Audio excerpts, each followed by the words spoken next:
Fast food giant narrowly beating estimates. The revenue, of course, missed the mark as U.S. same-store sales suffer their biggest drop in 5 years. David Palmer joins us, Evercore ISI restaurant and packaged food analyst, has a buy on MCD and a target at 350.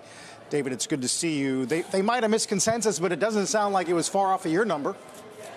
No, it was always going to be a rough first quarter of the year. You know, the U.S. fast food market was really weak in the first quarter, and they had a launch of a value platform, the McValue, which is basically a buy one get one for $1 that actually hurt their check, but and helped their traffic a bit, but it wasn't the real answer. They're really going to pivot back to that $5 type combo meal. They're getting after chicken from here, so. The market's already a little bit anticipated this. The stock's been an outperformer this year so far, so this is partly in there. We were actually heartened by what we heard from their overseas commentary, which is, and we can talk more about that. Right. Before we leave the U.S., though, lower income, kind of fleeing restaurants, that's spreading into middle income. And then this notion that people are cutting back on breakfast, which, as you and I have talked about for years, is widely seen as a proxy for employment. Why would you stop there for breakfast if you didn't have a job to go to? How worrisome is that? Breakfast is a big business for them. They're trying to lean in as some of their competitors are leaning out on breakfast. You've seen breakfast is optional, for example, at a Taco Bell. But it certainly has been rough in the low-income consumer trends. They say nearly double-digit declines in traffic visits for those low-income, probably under 50,000 income.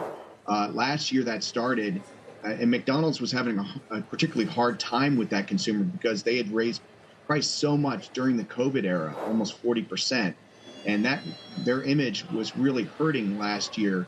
The good news is they're starting to get back some of that value perception with these value menus. And so the hope is this year, unlike last year, they're going to gain share with that cohort. And it seems pretty likely that they're going to do fine with them relative to the market.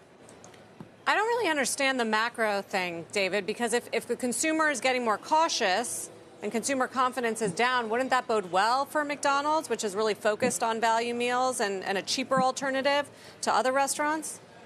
That's why it was such a crisis last year, because last year they were having their own recession before there was a threat of recession elsewhere. So the low-income consumer recession has been going on since basically the second quarter of last year, and McDonald's was suffering alongside of the worst of them. I mean, they were really, really getting hit.